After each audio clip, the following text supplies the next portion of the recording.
नमस्कार दोस्तों, मैं एडवोकेट यशवंत यादव आपका स्वागत करता हूं हमारे नए चैनल लॉ एडवाइज एडवोकेट में। और हमारा एक दूसरा चैनल है लॉ एडवाइज, और लाइक और सब्सक्राइब आप लोग कर लीजिए। आज हम बात करें, यदि पत्नी गलत है और वो केस करने वाली है तो पति के बचाव के क्या क्या तरीके हैं। यदि शादी हो गई है और शादी के बाद पता चला कि ये तो आफत ही है, तो ऐसे में यदि आपको पता चलता है कि किसी गलत लड़की से शादी हो गया है तो पति को क्या क्या सावधानियां बरतनी चाहिए, कैसे बचाव करना चाहिए, क्या फैसले ले कि उनका परिवार बच सके, क्या फैसले ले कि उनका परिवार बच सके। भविष्य में यदि पत्नी केस भी करती है तो उसका क्या करना चाहिए। यदि ऐसा आपको लगता है तो आपको क्या क्या सावधानियां होनी चाहिए ये आप जान लें। यदि आपके साथ ऐसा हो रहा है तो आप अच्छे वकील के पास विचार विमर्श कर लें, जो आप अच्छे वकील हो उनके साथ विचार कर लें। और क्या बचाव है, यदि कोर्ट कचहरी होना ही है तो उसके क्या क्या बचाव है, आप उनसे एक एडवोकेट के माध्यम से संपर्क कर लें। पहला, आज बचाव का तरीका मैं पहला बता रहा हूं। गोल्ड, शादी होते ही पत्नी की गलत, अगर आपको लगता है पत्नी गलत है तो उसकी नज़र में गोल्ड सबसे पहले आता है। गोल्ड पे वो हाथ साफ करने के लिए गोल्ड को धीरे धीरे मायके पहुंचा देती है। यदि आपको डाउट लगता है तो करिए क्या। आप घर में रहते हैं, माता पिता रहते हैं, तो माता पिता से कभी अनबन होती है, झगड़े होते हैं, तो आप सीधा माता पिता से झगड़ा होता है तो आप कह दीजिए कि आपके सारे गोल्ड जो आपने शादी में दिए हैं उसको ले लीजिए, और पत्नी से पूरे गोल्ड जो शादी में मिला उनको झगड़े में दे दीजिए। और उसके बाद और बता दीजिए कि आपके जो शादी में पैसे खर्च किए थे, आपके अकाउंट में जो पैसे भी हों उस पैसे को भी उनको अकाउंट में ट्रांसफर करिए या फिर कैश दे दीजिए। कहिए कि मुझे आपसे अब कोई मतलब नहीं है, ये गहने और ये पैसे को आप पकड़िए, मैं अपनी पत्नी को अपने पैसे से खरीद के गहने पहनाऊंगा, मैं अपनी ताकत से पहनाऊंगा, लेकिन आपके शादी में दिए हैं जो गहने खर्च किए हैं, जो पैसे खर्च किए, उसे मुझे आपका एहसान नहीं चाहिए। आप अपने माता पिता को कहते हुए पूरे गहने और पैसे जो भी आपके पास हो कीमती चीज दे दीजिए। पहला तरीका तो ये, ताकि पत्नी को पता भी न चले कि वो क्या मैटर है, और गहने को सुरक्षित कर ले।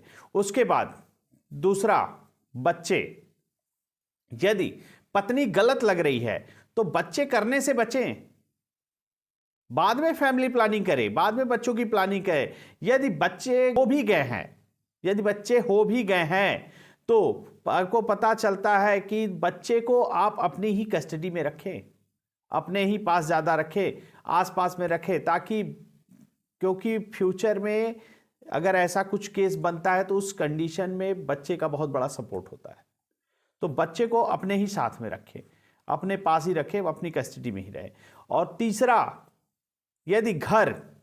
यदि आपका घर माता पिता का है, आपके माता पिता के नाम पे घर है, उस घर में आप रहते हैं, तो सीधा घर को छोड़ दीजिए और एक किराए के घर पे चले जाइए, किराए पे, रेंट पे चले जाइए।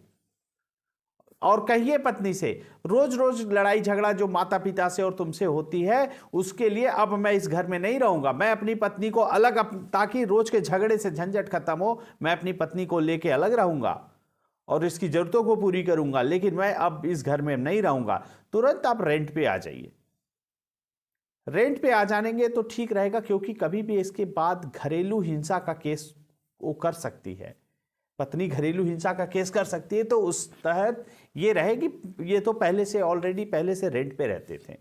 और परिवार को कैसे बचाएं, चौथा क्या आता है पॉइंट, परिवार को कैसे बचाएं। यदि भाई बहन तो अलग हो जाते हैं, भाई की शादी हो गई या बहन है बड़ी है उसकी शादी हो गई तो अलग बात है, लेकिन माता पिता जो होते हैं वो तो उन्हीं पे घास गिरती है, माता पिता पे ही घास गिरती है। तो उनसे, माता पिता से अपने घर में बेदखली दिखा दीजिए कि मैं रेंट पे रहता हूं, मेरे घर में मेरे माता पिता को बेदखली दिखाई कि मुझे अपने बच्चों से कोई मतलब नहीं है, मैं इसको अपने घर से निकाल रहा हूं, घर से बेदखल कर रहा हूं और अब रेंट पे रह रहा हूं। और बेदखली दिखाइए कि बेदखल कर दिया हूं, मुझे इनके व्यवहार ठीक नहीं लग रहा है, ये इनको बेदखल कर दीजिए। तो बेदखली दिखाइए। ताकि फ्यूचर में कभी भी वो दहेज उत्पीड़न का केस करती है या घरेलू हिंसा करती है तो उससे माता पिता का बचाव हो सके। और पांचवा, सबूत। सबूत मतलब क्या है? पत्नी लड़ती झगड़ती है, आपको परेशान करती है, तो उसकी ऑडियो वीडियो रिकॉर्डिंग करें। कभी भी ऑडियो वीडियो रिकॉर्डिंग सामने से ना करें तो उसके लिए हिडन कैमरे आते हैं, हिडन कैमरे लगा के वीडियो बनाएं उनका, ताकि वो आपसे विवाद कर रही है, लड़ाई झगड़े, आपके पास एक प्रमाण हो, सबूत हो, ताकि आपको पता चले कि ये ऐसे ऐसे टॉर्चर कर रही है, इतना लड़ाई करती है, इतना झगड़े करती है। तो हिडन कैमरे का उपयोग करके आप वीडियो बना सकते हैं। और वीडियो बनाने के बाद कभी भी पंचायत होती है या मीटिंग होती है या उनके रिश्तेदार आते हैं मीटिंग में, तो उस कंडीशन में इस वीडियो को दिखाइए। और एक बार आप इस वीडियो को जब दिखा देंगे तो खुद ही भारी पड़ने लगेंगे आपकी, हाँ ये चीज़ तो ये गलत है, इतना गलत कर रही है, तो उस कंडीशन में आपको ज़्यादा सपोर्ट मिलेगा।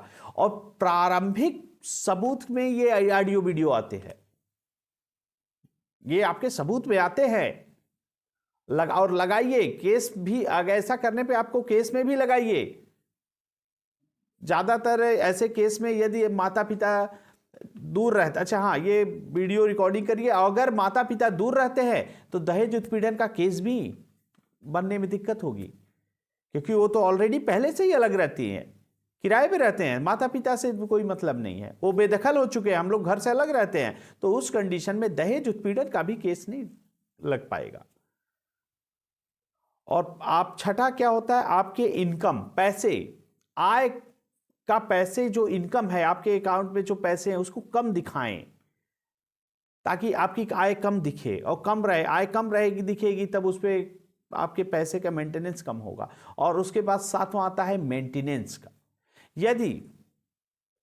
यदि कभी भी पत्नी कहीं काम की हो, कहीं जॉब की हो या फिर कुछ भी हो, तो उसकी सबूत को आप इकट्ठा कर ले, उसकी फोटोग्राफी कर ले, फोटोग्राफ हो उसको रख ले, अकाउंट की डिटेल उसकी निकाल ले, जो बैंक का अकाउंट का स्टेटमेंट है उसकी डिटेल निकाल ले, और उसके शिक्षा का प्रमाण पत्र जो है उसको अपने पास उसकी फोटोकॉपी रख ले, और काफ़ी सबूत इकट्ठा करे, ताकि ये लगे कि पत्नी अपने पैर पे खड़ी हो रहे, अपने पैर पे है और ये कमाती है और ये शिक्षित है।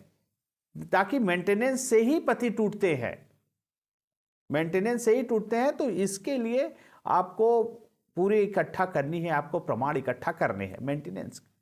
उसके बाद पुलिस कंप्लेन, पुलिस कंप्लेन करे। यदि पत्नी लड़ती है, झगड़ती है, अगर आपको विवाद करती है, थोड़े बहुत चोट आ जाते हैं, तो उस पर 112 पे फ़ोन करके पुलिस बुलाइए एविडेंस के लिए। उसके बाद बाहरी पुलिस से बात करके उस निपटा दीजिए कि ठीक है कोई बात नहीं, उसको आपसी मैटर था, ख़त्म हो गया, तो आपस में बात करके उसको पुलिस को बाहर से ही भेज दीजिए और निपटा दीजिए, ताकि आपके पास एविडेंस हो।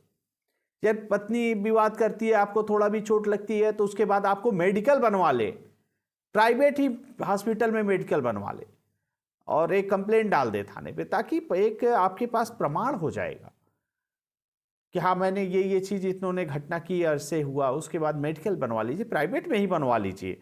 और उसके बाद 9वां क्या आता है? Mobile software.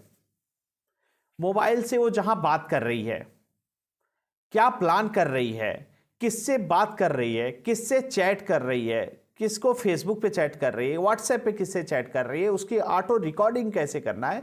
तो ऐसे मोबाइल में ऐसे ऐसे सॉफ्टवेयर आते हैं ताकि आपके उसके कैमरे को भी एक्सेस कर सकते हैं, उसके फ्रंट कैमरे को, बैक कैमरे को भी एक्सेस कर सकता है। तो ऐसे प्रमाण इकट्ठा करिए सॉफ्टवेयर के माध्यम से। ऐसे ऐसे सॉफ्टवेयर हैं ताकि आपके पास प्रमाण होना चाहिए। जब प्रमाण रहेगा तभी आप केस को मजबूती से जीतेंगे। प्रमाण इकट्ठा नहीं करेंगे, सबूत इकट्ठा नहीं होगा, तो आपको केस जीतने में परेशानी होगी। और चौथा लास्ट में क्या आता है? पंचायत या तलाक। फैमिली, अगर पंचायत करना है तो जो पत्नी है उसके रिश्तेदारों को लाए, उसकी आए तो उसकी रिकॉर्डिंग भी रखें, उनको बातों से समझाएं। अगर वो नहीं समझती है, हर संभव कोशिश करने के बाद अगर उसका व्यवहार नहीं बदलता है और वो गलत ही है और वो गलत ही रहना चाहती है और वो कुछ और भी सोच रखी है, तो उस कंडीशन में आप तलाक का केस कर सकते हैं। और सभी प्रमाण को आपको इकट्ठा करना है। और सबसे बड़ी बात यह सब यदि पति फॉलो करता रहेगा तो केस जीत जाएगा। और बचाव होना चाहिए, यदि बचाव करना है तो सबसे बड़ी बात है कि गलत नजर, अगर पत्नी आपको गलत लग रही है तो सबूत को इकट्ठा करते जाए और उसको सुरक्षित रखें। ऐसा नहीं कि सबूत को घर में ही रखे और पत्नी को हाथ लग जाए तो पत्नी को अगर घर बनना भी रहता है, अगर उसको सुधरना भी रहता है, उसको कायदे से रहना भी होता है, उस कंडीशन में अगर जान जाएगी पति ऐसे ऐसे कर रहा है तो उस कंडीशन में तो और भी बिगड़ जाएगा। तो उसको पता नहीं होना चाहिए। आप अपने सबूत को इकट्ठा रखिए, तब जाकर के आपको बचाव हो सकता है, नहीं तो बचाव में दिक्कत आएगी। तो आपको एविडेंस इकट्ठा करें, किसी भी प्रकार की कोई समस्या हो, परेशानी